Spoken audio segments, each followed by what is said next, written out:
Hey guys, how's it going? Hope you're doing well. My name is Crown, and today I'm going to read you some very interesting stories that I hope that you're gonna love. And now, without further ado, let's go!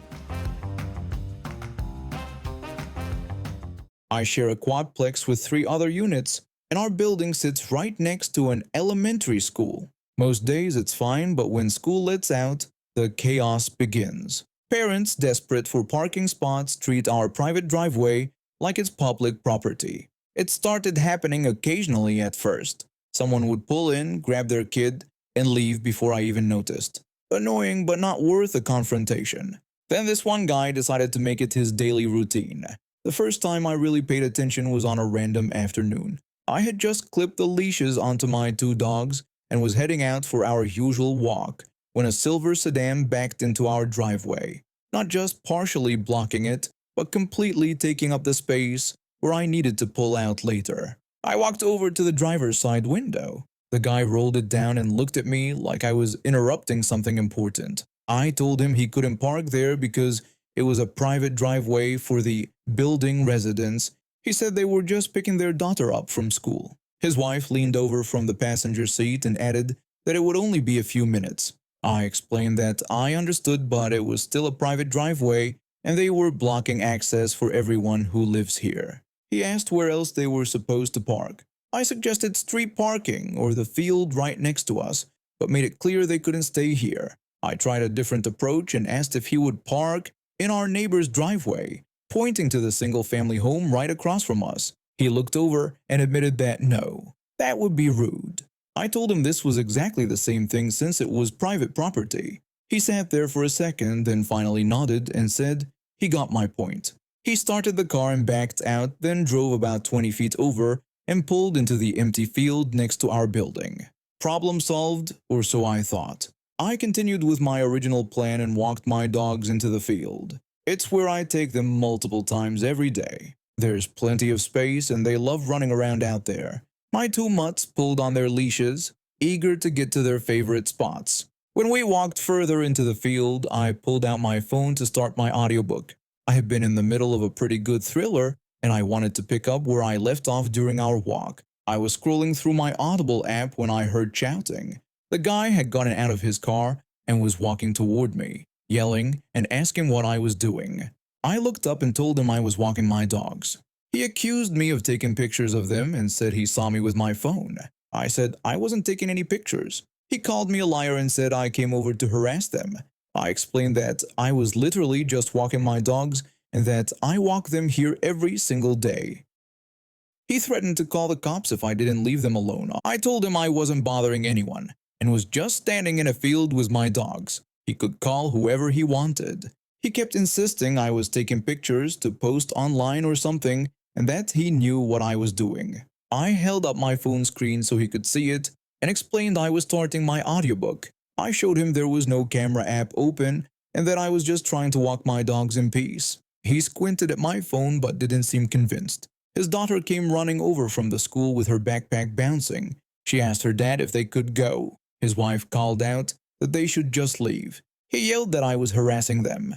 I reminded him that I lived right there and walked my dogs here every single day, multiple times a day. He was the one who just started parking here. His wife said they should go because their daughter was hungry. He pointed at me one more time and told me to stay away from them.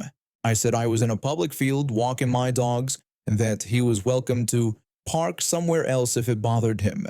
He said something under his breath and walked back to his car. His daughter looked confused and his wife hurried her into the back seat. They drove off and I continued my walk, shaking my head at the whole ridiculous situation. My dogs didn't care about any of it. They were just happy to sniff around and chase each other through the grass.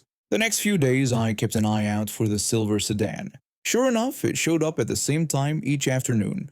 But instead of pulling into our driveway, the guy parked on the street a block away. I saw him walking to the school to get his daughter. Good. At least he learned that lesson. A week later, I was walking my dogs in the field again when I noticed the guy pulling up to park on the street. He saw me, and I saw him. We made eye contact for a second. He looked away first and kept walking toward the school without saying anything. His wife wasn't with him this time, just as well. I had no interest in another confrontation. The whole thing was so stupid. All he had to do was not park in our driveway in the first place. But some people think rules don't apply to them until someone actually pushes back. Then suddenly, you're the bad guy for standing up for yourself. My dogs finished their business and we headed back home. I met my girlfriend's mother about 6 months after we started dating. She seemed worn down by life, the kind of tired that comes from decades of just getting by. Her husband had passed a few years earlier, and she'd been managing alone ever since. The property came up during a family dinner. My girlfriend's mother mentioned she was thinking about selling the old commercial building her late husband had inherited. The business had been started by his great-grandfather back in the 50s and got passed down through different family members over the years. Her husband's father eventually became the sole owner after buying out everyone else. The last person he bought out was his own brother, paying him around $20,000 back in the early 80s. The business never made much money, so her husband left it to become a grocery store manager while renting out the commercial property instead. When he died, he left everything to his wife. She'd been collecting rent of about $2,800 a month, but it barely covered the taxes, insurance, and maintenance costs. Most years she only took home around $5,000 after everything was paid. Now she wanted to sell it and use the money to travel and see family before moving into a retirement community. She wasn't rich by any measure, living off Social Security and that measly rental income. She told us she was thinking of listing it for $350,000, saying that should be enough for what she needed. My girlfriend asked if that sounded reasonable. I didn't want to overstep, but something felt off about that number. The property sat on a full acre right in the middle of town, prime commercial real estate. I'd worked with land acquisitions for nearly a decade, and my instincts were telling me that price was way too low. I asked where she came up with that number. She explained that's what the property tax assessment said it was worth. She told me they'd always used the tax assessment in her family. When her husband's father bought out his brother back in the early 80s, they went by the tax assessment and paid him $20,000. She said that's just how they'd always done it. I tried not to intrude, but I had to tell her that tax assessments and actual market value were completely different things. Tax assessments were usually much lower than what property actually sold for. She seemed genuinely surprised, saying she had no idea and just assumed that's what it was worth. I asked if she'd mind if I sent someone out to take a look, just to get a real appraisal. She said she supposed that couldn't hurt. I called my appraiser the next morning. He'd worked with me on multiple commercial properties and knew what he was doing. When he called back 2 days later, I thought he'd made a mistake. He told me I was looking at about $1.2 million, give or take. I asked if he was sure and requested he double-check. He said he already had. Prime location, commercial zoning, full acre. He was certain. I drove over to tell them in person. My girlfriend's mother nearly dropped her coffee cup when I explained the appraisal results.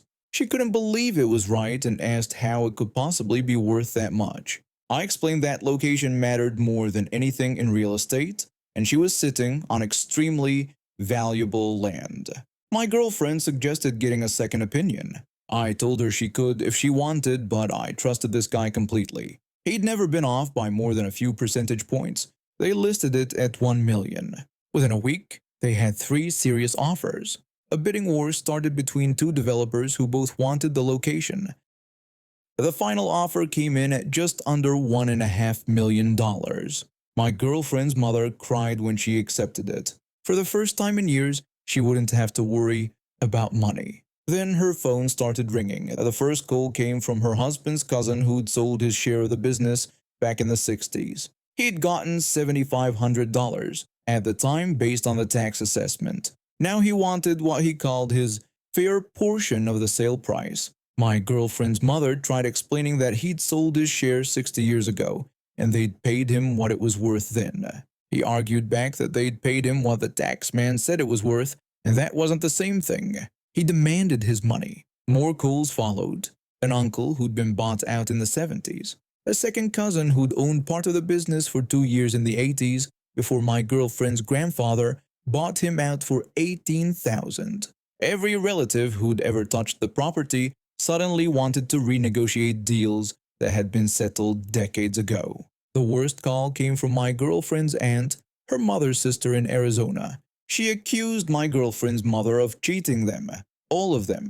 She said they knew what the property was really worth and used those fake tax numbers to steal from their own family. My girlfriend's mother insisted she didn't know and that none of them knew until the appraisal came back. Her sister said she didn't believe her and threatened to get a lawyer, saying they weren't keeping that money. My girlfriend started pulling away from me after that. She'd come home from work and barely speak. When she did talk, there was an edge to her voice that hadn't been there before. Last night, it finally came out. She suggested maybe I should have just kept my mouth shut about the appraisal. I asked what she was talking about. She said that before I got involved, everything was fine. Her mom would have sold it for $350,000, used the money for her trips, and moved into her retirement place. Nobody would have been upset. But I had to play the expert, and now their entire family was falling apart. I pointed out that her mom would have lost over $1 million. She asked so what, saying her mother would have been happy with $350,000 and didn't need more than that. Now her own sister wouldn't talk to her, and half the family was threatening to sue. She wanted to know if it was really worth it. I asked if she was blaming me for telling the truth about what her property was worth. She said she was suggesting that maybe some things were better left alone. The closing is scheduled for next week. My girlfriend's mother hired a lawyer who says the old buyouts were all legal and binding. The family members threatening to sue don't have a case, but the damage is done. Relationships that survived 60 years got destroyed in a month. My girlfriend barely looks at me anymore. Her mother calls sometimes to thank me, but I can hear the sadness in her voice. When I was around 14, our parents sat me down and made this big speech about family and responsibility and how everything would be fair. The deal was simple. My sister and I would co-own one property together, split right down the middle, but since she was older and would need it sooner, I'd eventually get this other property instead. Clean trade. Everyone wins. Except nothing was ever put in writing. I didn't think much of it back then. I was a kid. Adults handle these things, right? They wouldn't just lie to you about your future security. That's what I told myself through the rest of high school, through me leaving for university abroad, through every family call where my sister complained about how inconvenient it was that she only owned half. Then last year, she made the final payment on the property debt, and that flipped some switch in her brain that convinced her she now owned the whole thing. My phone started blowing up. My sister kept saying that the debt being paid off meant I needed to sign my half over to her immediately. I told her no and reminded her about the agreement that I'd get the other property. She said I'd get it eventually and just needed to sign now. I pushed back and said eventually wasn't good enough and that I needed it in writing first. That's when she hit me with a line about not trusting my own family. That line became the family motto for the next 6 months. Every conversation, every holiday call, every guilt trip, I was across the ocean trying to finish my degree. And back home they were painting me as this greedy monster because I wanted legal documentation before handing over the only asset I had to my name. Our parent got involved and started calling me selfish. They said I was holding up my sister's life plans and that the family would take care of me without needing papers to prove it. I asked one question. I wanted to know why they wouldn't just put it in their will if they were so sure about it. The silence on that call lasted about 10 seconds too long. Our parents said they'd handle it when the time comes. I told them to handle it now. They accused me of being difficult. That's when I knew I was screwed if I didn't stand my ground. So I hired a lawyer with money I should have been using for textbooks and drafted a compromise. My sister could start building on her half immediately. I wouldn't sell mine. And if the promised property never materialized, she'd buy out my share at market value down the line. Fair, reasonable, legal. I sent it over feeling pretty good about myself. My sister sent back a list of conditions that made my brain hurt. She wanted me to pay for our parents' funeral costs. All of them. She wanted me to agree that any family member could live in the promised property rent-free whenever they wanted. She wanted veto power over anything I did with my half. She basically wanted me to inherit an expensive responsibility with no actual control or security. I said no. She lost it.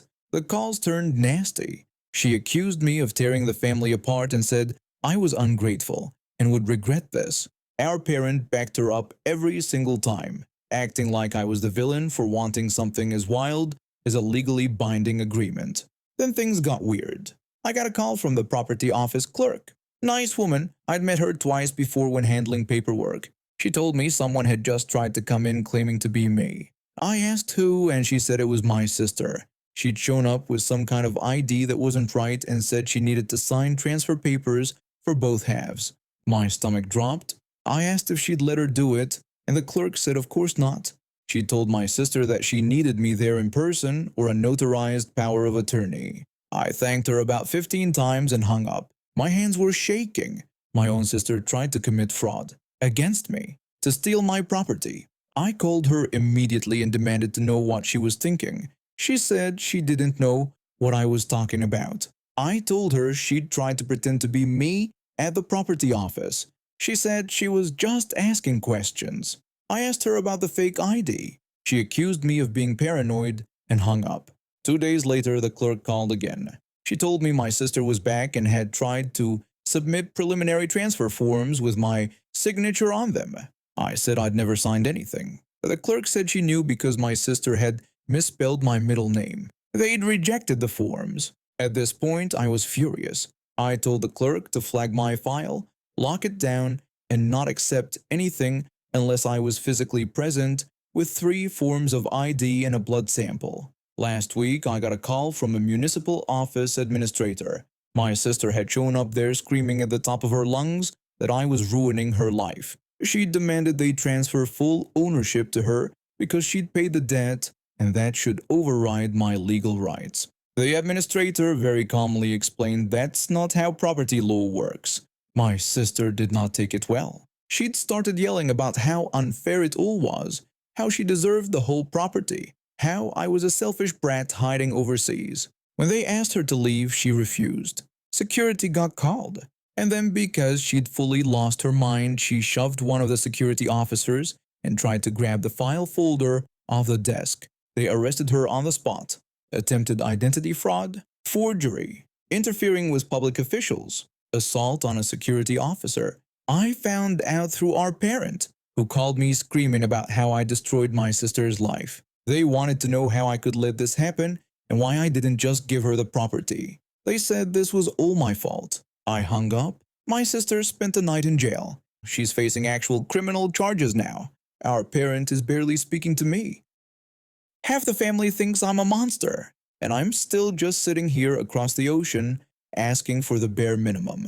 A legally binding agreement. Something in writing that proves I'll actually get what I was promised. That makes me the villain. But at least I still legally own my half, and my sister has a court date. I bought this house a few years back after landing my dream job at an aerospace firm downtown. The place needed work, but that's exactly what I wanted. Something I could fix up myself, something I could make mine. My husband moved in 6 months later when we got married. He's a chef at a French restaurant, works evenings mostly, so our schedules line up pretty well. He leaves around 3 in the afternoon and gets home close to midnight most nights. The garage door started making this god-awful noise about 2 weeks ago. Every time I'd open it to leave for work, it sounded like someone was torturing a bunch of pigs. The neighbors probably hated me. I've been putting off fixing it because work was crazy. We were in the middle of finalizing designs for a new project, and I was pulling 10-hour days. But by Saturday morning, I couldn't take the noise anymore. I knew what the problem was right away. The rollers were shot. I could see the rubber was completely worn down on a few of them. I could have called someone, but why pay $150 for something I could do myself in an hour? I looked up the part number online Friday night and picked up a set of 12 rollers from the hardware store on my way home. Cost me $40. So there I was on Saturday morning, garage door half open, toolbox spread out on the concrete. I had the old roller out and was lining up the new one when I heard footsteps behind me. Heavy footsteps on the driveway. someone cleared their throat. Some guy asked if this wasn't a job for my husband. I didn't turn around. I knew exactly what kind of conversation this was going to be, and I wasn't interested. But I also wasn't about to let it slide. I told him that considering I'm the engineer of this house, no, it wasn't a job for my husband. I also mentioned that in this house, it's the husband who makes the sandwiches. I kept my eyes on the roller bracket threading the bolt through.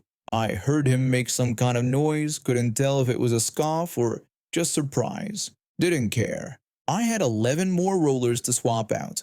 The thing is, I deal with this stuff at work too. I'm usually the only woman in the room during design reviews.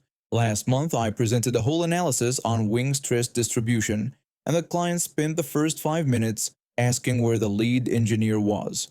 I am the lead engineer. I've had clients ask to speak to one of the male engineers instead. I've had contractors show up at job sites and walk right past me to ask the intern where the engineer is. The intern who's been there for 3 months and still can't read a blueprint properly. You'd think in 2020 something this wouldn't still be happening, but here we are. My husband thinks it's hilarious when I tell him these stories. Not in a mean way. He just finds it absurd that people still think like that.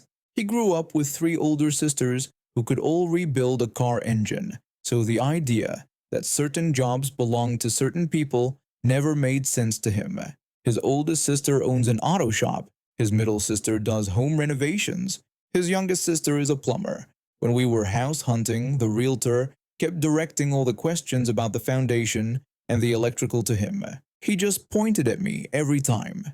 The realtor would mention something about when the water heater was replaced, and my husband would tell them to direct it to me since I'm the one who'd be maintaining it.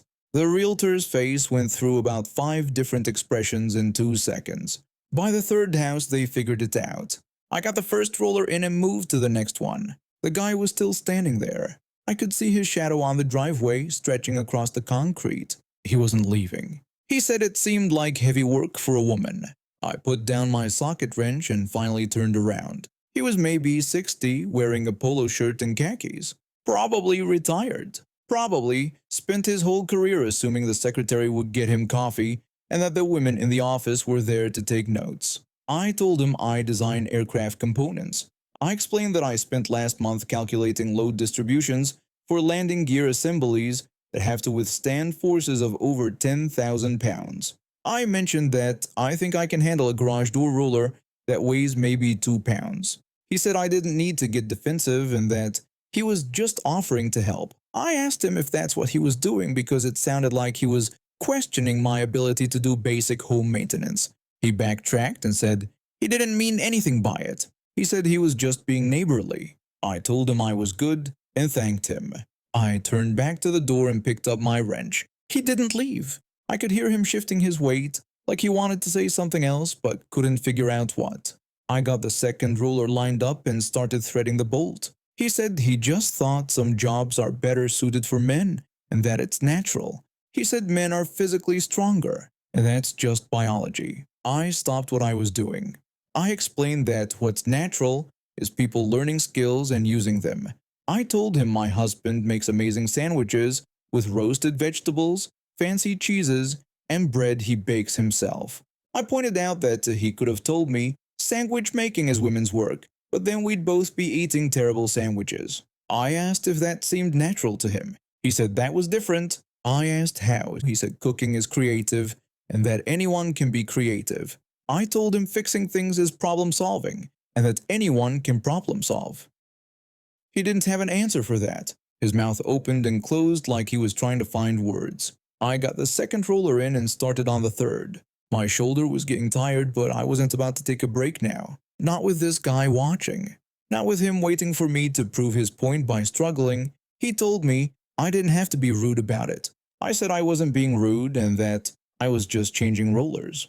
I pointed out that he was the one who decided to comment on it. I mentioned that I didn't walk over to his yard and tell him he was mowing his lawn wrong. He said that was completely different. I asked how. Again, no answer. He said fine and that I could do it myself then. He added that I shouldn't expect him to offer help next time. I said that was perfect. I told him I'd keep that in mind. He walked away. I heard his footsteps fade back toward his house, which was 2 doors down. I got the rest of the rollers changed out in 40 minutes. My arms were sore by the end, but it felt good. When I tested the door, it ran smooth as butter. No squealing, no grinding, just the quiet hum of the motor. I stood there for a minute just opening and closing it, listening to the silence. Then I cleaned up my tools and put everything back in the toolbox. I went inside, took a shower, and made myself lunch. My husband got home around 3. I was in the kitchen making coffee. He came in through the garage and I heard him open and close the door twice. He walked into the kitchen with this grin on his face. He asked how the garage door went. I told him I fixed it and that it runs great now. He said he noticed and that it sounded amazing.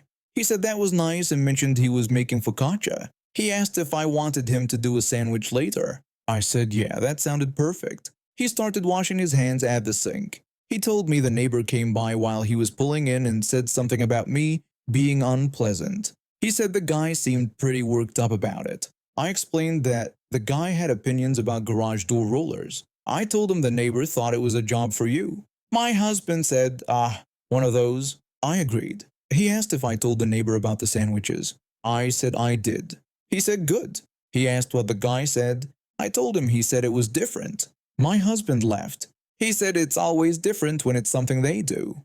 I agreed. He started pulling ingredients out of the fridge. Tomatoes, fresh mozzarella, basil, olive oil. I sat at the counter with my coffee and watched him work. He moved around the kitchen like he was conducting an orchestra.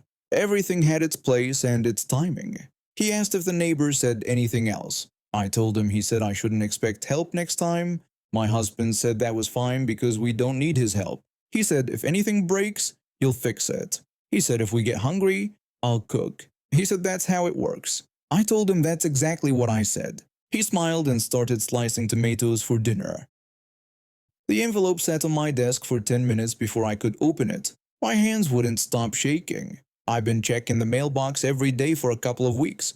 Hundreds of people applied to this program. Only 30 got interviews. Only 24 would be accepted. When I finally tore it open and saw the words, I had to read them twice to make sure they were real. Accepted. I ran downstairs and found my mom in the kitchen. She screamed so loud the neighbors probably heard. My dad came running from the garage thinking something was wrong, and when I showed him the letter, he actually had tears in his eyes.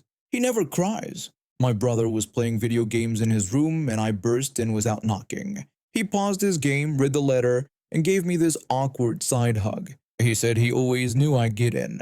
My boyfriend came over that evening and I told him in the driveway before he even made it to the door. He picked me up and spun me around right there on the concrete. That was Tuesday, 2 days before Thanksgiving. Those 4 people were the only ones I told, and that felt right. I've never been someone who announces everything to the world. When something important happens, I need time to let it sink in. I want to share it with the people who actually care, not just anyone who happens to be around. Thanksgiving was at my aunt's house like it is every year. She's been with her boyfriend for almost 4 years now. Nice guy, but his family is a different story. For the past 2 Thanksgivings, his entire family has been invited. His parents, his sister, her 2 kids, even his cousin showed up last year. They're not bad people, just distant. I've tried getting to know them. Last year I spent half an hour talking to his mom about her garden and the roses she was growing. She gave short answers and kept looking past me like she wanted to be somewhere else. At Easter this year, his sister walked right past me in the hallway. I said hello and she just kept walking, didn't even look at me. His dad has never asked me a single question about myself. Not my school, not my interests, nothing. So I stopped putting in effort. Why force conversations with people who clearly don't want them? We arrived at my aunt's house around 2 in the afternoon on Thursday. My aunt's boyfriend's family was already there. His dad was on the couch watching the game. His mom and sister were in the kitchen with my aunt. When we walked in with our dishes, nobody turned around. No hello, no acknowledgement. My mom and I stood there holding green bean casserole and stuffing like we were invisible. My aunt finally noticed us and called out that everyone was here and we should get ready to eat. 16 people total. The dining room table was set up with extensions to fit everyone. My immediate family sat on one side. My aunt's boyfriend's family took up the other side and both ends. The food covered every inch of the table. Turkey, ham, mashed potatoes, sweet potatoes, 3 types of stuffing, cranberry sauce, rolls, and at least 5 different pies on the counter. We were all sitting down passing dishes around when my aunt stood up. She said she wanted to do something before we started eating. Everyone should go around the table and say what they're thankful for this year. My stomach dropped immediately. She was looking right at me. I was sitting closest to her, on the left side. She told me to start us off. 16 pairs of eyes turned toward me. My aunt's boyfriend's parents, his sister, her kids, my parents, my brother. My boyfriend beside me squeezed my hand under the table. The acceptance letter flashed in my mind. I could have said it right then. I got into dental hygiene school. 24 spots out of 300 applicants. But I looked across the table at those people who couldn't even say hello when I walked in. People who'd never asked me a single question about my life. Why would I share the biggest accomplishment of my life with them? They didn't care about me before, they wouldn't care about this. I said I was thankful for my family and the people who support me. Generic enough to mean nothing. My aunt smiled and moved to my brother. He said he was thankful for his new job. We went around the entire table. My aunt's boyfriend's mom said she was thankful for good health. His sister said she was thankful for her children. His dad said he was thankful for another year. My dad talked about being thankful for his family and our health. Everyone gave their rehearsed little speeches. Dinner went on normally after that. We ate, we talked in our separate groups. My family caught up with each other on our end. My aunt's boyfriend's family talked among themselves on their end. The invisible line down the middle of the table might as well have been a wall. After we finished eating, some people had pie, some didn't. My aunt's boyfriend's dad went back to the couch for more football. His mom and sister helped clean up but only talked to my aunt. Around 7, my boyfriend and I started gathering our things. We had to drive to his parents' house for their Thanksgiving dinner. They lived about 45 minutes away and wanted us there by 8. I found my aunt in the kitchen wrapping up leftovers in aluminum foil. She was alone for the first time all day. I walked over and told her I wanted to share something before I left. I got accepted into the dental hygiene program. I expected her to hug me or get excited like my mom did. Instead, her face went stiff. She asked when I found out. I said 2 days ago. She stopped wrapping the turkey and turned to face me completely. She repeated it back. 2 days ago. And I didn't say anything at dinner when she asked what everyone was thankful for. Her voice had an edge to it. I explained that I wanted to tell her privately. I'd already told my immediate family, and I wanted to share it with close family first before announcing it to everyone. She said that everyone at that table was family. Why would I keep something this important from them? She gave everyone a chance to share good news, and I stayed quiet. Her voice was getting louder. I told her again that I said I was thankful for my family and support. She said that wasn't the same thing. This was huge news. I should have told everyone at the table. Why would I hide it from people? I said I wasn't hiding it. I just didn't feel comfortable announcing it to everyone right then. Her face got red. She said that was ridiculous and she didn't understand why I'd be so secretive. Then she told me to forget it. Before I could respond, she raised her voice even louder. She called out to the living room and asked for everyone's attention. My heart sank. Number. She wouldn't, but she did. She announced to the entire house that I just told her I got accepted into dental hygiene school. Only 24 people out of 300 applicants get in, and I was one of them. She said it like she was making some grand announcement at an award show. A few people clapped. My parents came over immediately and hugged me again, even though they already knew. My brother called out congratulations from the other room. My boyfriend put his arm around my shoulders and kissed my forehead. But my aunt's boyfriend's family? His dad looked over from the couch, nodded once, and turned back to the football game. His mom gave a small wave from across the kitchen. His sister was on her phone and didn't even look up. His cousin said congratulations without making eye contact. I stood there surrounded by my actual family while the people my aunt thought deserved to hear my news couldn't have cared less. The same people she just forced me to share with. My aunt was still staring at me with this look like I'd done something wrong. She said, "See, everyone's so happy for me." I should have said something earlier when she asked. I looked at her, then at her boyfriend's dad already back to watching TV, then at his sister still scrolling on her phone, then back at my aunt. I said, "Yeah, I can really feel the support in the room." My voice came out flat and cold. My aunt's face got even redder, but I didn't wait for her response. I grabbed my boyfriend's hand and told him we needed to leave. We said quick goodbyes to my parents and brother and walked out.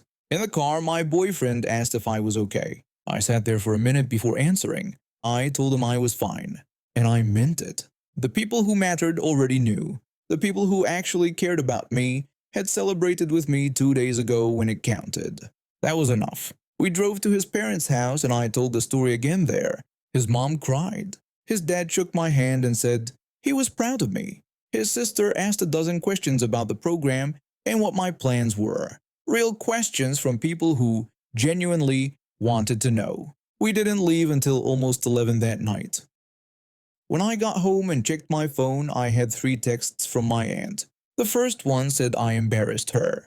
The second one said I was being dramatic and ungrateful. The third one said I needed to apologize for making Thanksgiving awkward. I read all 3 and turned my phone off.